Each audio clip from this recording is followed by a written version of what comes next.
Hello comic book lovers, welcome to my channel rwheatley0206, and tonight's episode is episode 4 of the Comic Book Artists Spotlight. And our spotlight tonight is going to be on Jim Lee.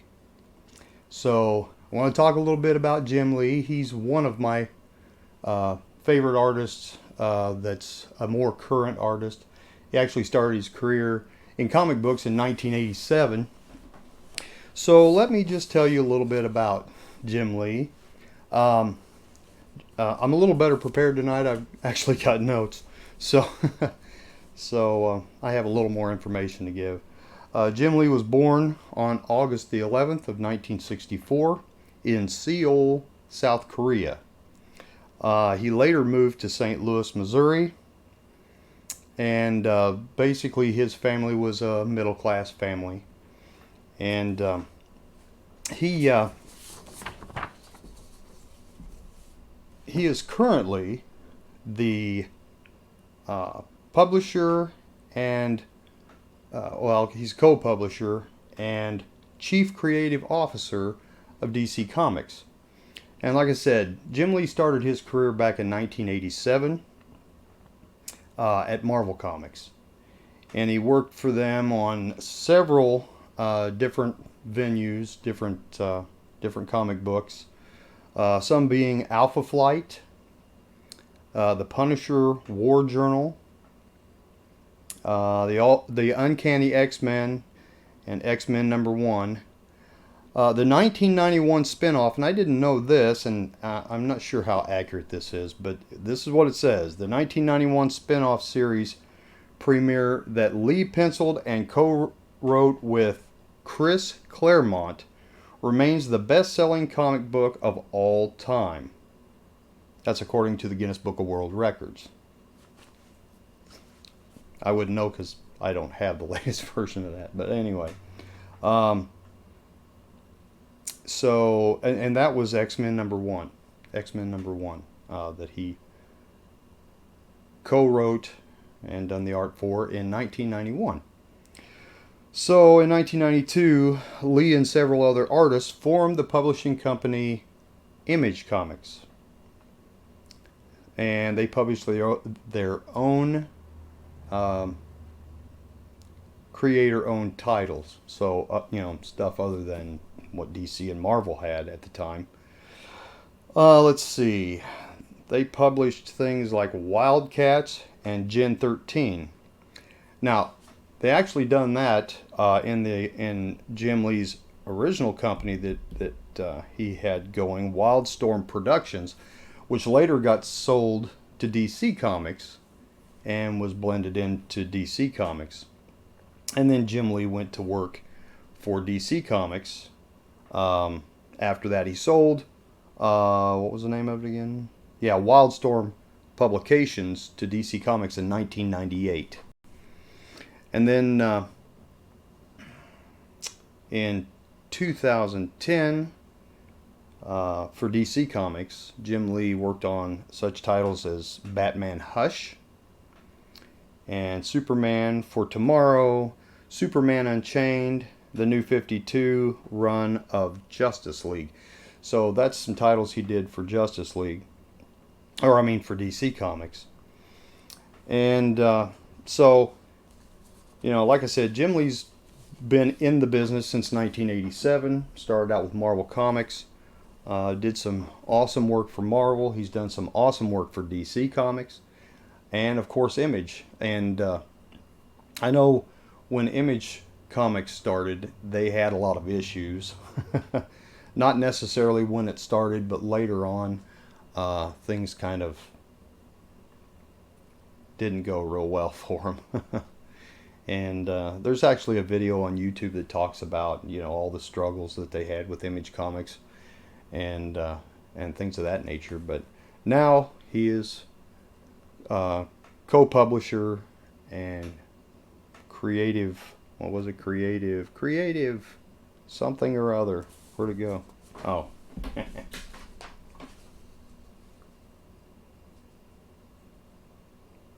Chief Creative Officer for DC Comics. But Jim Lee still does a lot of artwork for DC Comics, and I'm going to show you a little bit of that tonight. Now, unfortunately, as you all know, I don't have a big collection of Marvel comics, but the collection that I do have, I don't have it documented on a lot of them, who the artists were and so on. I looked at a few books tonight in my Marvel Comics collection, and I did find one that I know is a Jim Lee comic, a Jim Lee cover. But I have several that may be Jim Lee covers, and I just don't know that for sure because I didn't have a chance to actually go through and look at them and go check them out to make sure or anything. So I didn't want to show you something like I did on the first episode of a book that was actually of Jim Lee's, which happens to be this one here, that I said was an Art Germ cover. Well, it was in with my Art Germ books, but it's like, well, that ain't that's a Jim Lee cover. So anyway, this is the first Jim Lee cover I want to show you tonight. And this is Justice League #1. Yeah. And then I also wanted to show you his signature, if I can get a good picture of it here. Come on. See if I can get this thing to focus on. There we go. Jim Lee 2018. So there you have his signature. And you'll notice that Jim Lee does sign a lot of his covers. And of course, you know, they did more of that currently than they used to in the past. But this is Detective Comics 1000. Also a Jim Lee cover. This is a wraparound cover. But I really like the way Jim Lee draws Batman and the Joker. Well, all the characters that I've seen him draw I really like. His Wonder Woman, his Superman, and I've got examples of all those. But I really do like Jim Lee's artistic expression of Batman and other characters.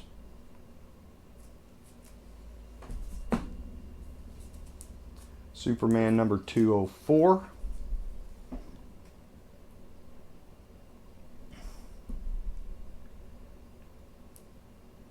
And I like the way Jim Lee does the detailing on the muscles and so on. And he makes them, you know, kind of bigger than life. And the sweeping cape and the detail he puts into their face.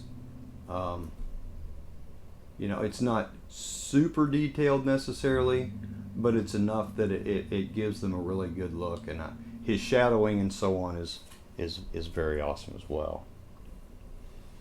I also like the way he uses color. And when he draws something, this is Dark Knight Metals number 5, and this is a Wonder Woman cover done by Jim Lee.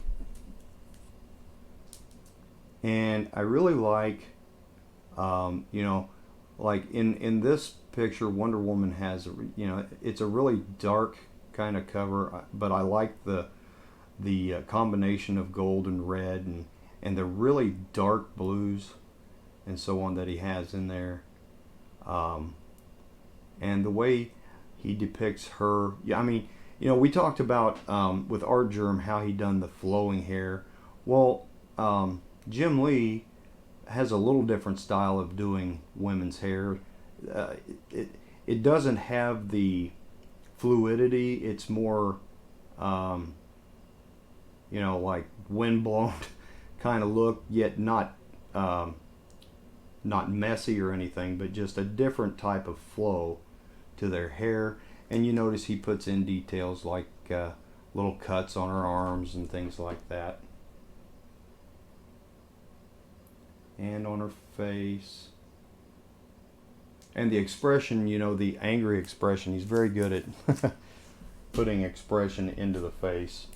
This one here, Superman Unchained number 3, this is a good example of the expression on the face and the detail in the body build. And I really like his version of Superman. I like the way he draws Superman. There are certain characters that he draws that I really like. I think I like the way he draws them better than just about anybody else. This is Superman Unchained number 7. This one here,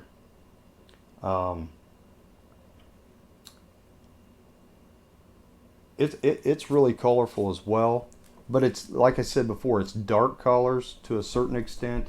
There's a lot of depth to the color in this book, and a lot of depth to the way he draws the scene. With Wonder Woman in the back, you've got Superman up overhead. You know, Wonder Woman's coming in from the back side, and then just the kind of chaos that's going on around them. Even the way they spelled Unchained, it's like it's all breaking apart and falling down, and Superman as well.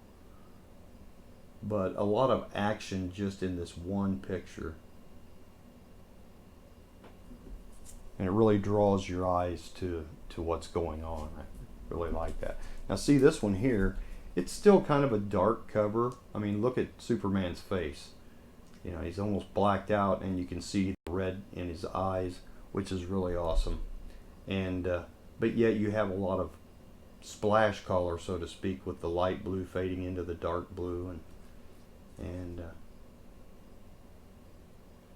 but the way, you know, see the way he draws his arms and the ribs and his back muscles, and you know, it's just, I really like the type of detail he puts into their body form, and then the facial features. I mean, Superman looks kind of mean there, you know.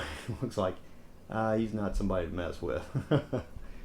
But and then this one here is this is Superman Unchained number 1, but this is the DC Comics Essentials version.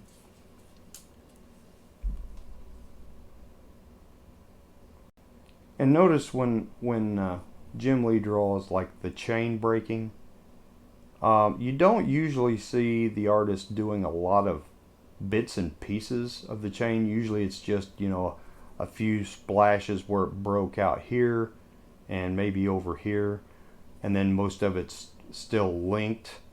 But in this one, he's really shattered it, so to speak. It looks much more forceful than what you see in a lot of comics, because they've drawn, there's been several people draw Superman breaking chains before, you know.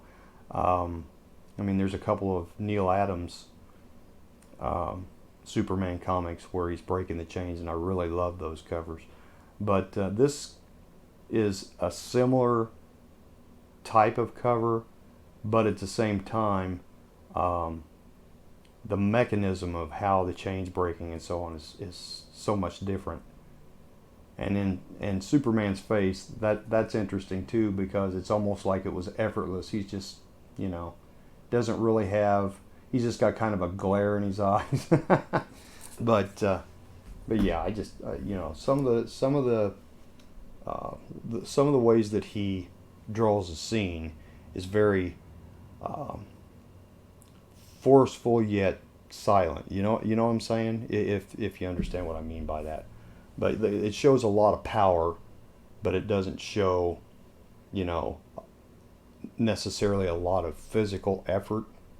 So, you know, and that makes sense with Superman. I understand that. So now here is I couldn't show Jim Lee books without showing a Marvel book.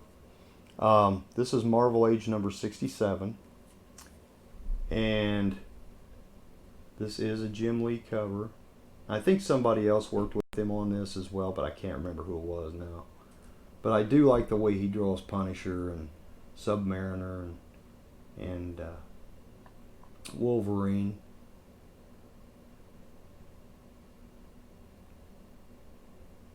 And you see a similar type of thing with this one, where there's kind of, in the background there's light, and there's a lot of light back there, but yet you see a lot of darkness in the Punisher and even in Wolverine. You see a lot of dark and shadowing and so on in there. So it's, you know, it's very active, a very active cover, very, has a lot going on, and it's not, it's not.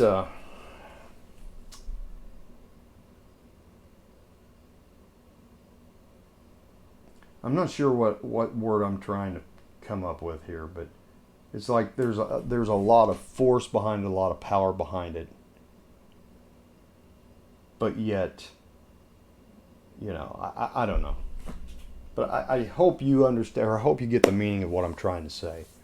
But yeah, Jim Lee has been pretty consistent with doing comic art since 1987. Once he got in it, he has stuck in there, and I mean that's a big part of what he does. A lot of other artists have their separate things. Now, take Neil Adams for instance. He doesn't consider himself just a comic book artist. He considers himself an illustrator. So he does things outside the comic book realm. Try to knock my microphone out of the way. He goes in different venues, but you really see Jim Lee sticking pretty much into the comic books and that business part of it.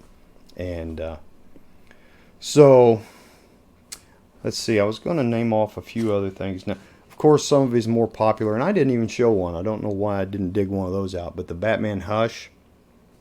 And now the new animated movie has just come out, which, by the way, is very good. I just picked that up Friday night, and I've watched it 3 times. I always get the Blu-ray, the DVD, and the digital copy. So I downloaded the digital copy and watched it to make sure it was good. Then I played the DVD, and then I played the Blu-ray to make sure all of those played. So I'm sure my wife was quite sick of watching Batman that day. But she didn't say anything, so let's see. So, I wanted I got a list here of some notable works that Jim Lee has done over the years. All-Star Batman and Robin, The Boy Wonder, Batman Hush, of course, Fantastic Four Volume 2, The Punisher War Journal, which I spoke of earlier, Superman for Tomorrow, which I don't believe I have any of those, so I didn't have any to show you, Justice League Volume 2, Uncanny X-Men, Wildcats, X-Men Volume 2. And then some awards that he has received. The Harvey Award in 1990. Let's see. Inkpot Award in 1992. And Wizard Fan Awards in 1996, 2002, and 2003. So, he's definitely been awarded for many of his contributions. So anyway, that's pretty much all I have. I don't want to drag this on too awful long. I don't see. Oh, I'm already into this 18 minutes, so so I need to cut this off. But once again, if you have anything you would like to add to what I have said about Jim Lee, I don't know everything for sure about anybody or anything. So there's always going to be things probably that I'm going to miss. I hope you find this information enjoyable and beneficial. And like I said, if you have any input, I know on my last video for Jack Kirby, and forgive me, I can't remember who it was. I think he's a new subscriber of mine, but he gave me quite a lengthy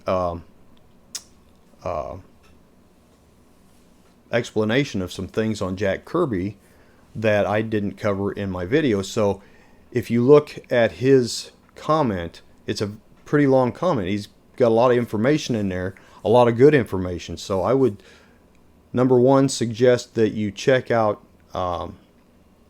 the comment that he made. And if you haven't subbed the guy up, go sub him up. And so, but he had some good information in there. He's obviously known of Jack Kirby and his work more so than I did. Like I said, I know mostly DC and some of the work that Jack Kirby did for DC, but as far as knowing much about the man himself, I didn't really know that last video. But like Jim Lee, I've seen a lot of his work and DC and Marvel, even though I but anyway, I think that's pretty much all I wanted to say about Jim Lee tonight. I think he did also this just come to mind. I think he worked on an animated series for X-Men. Yes.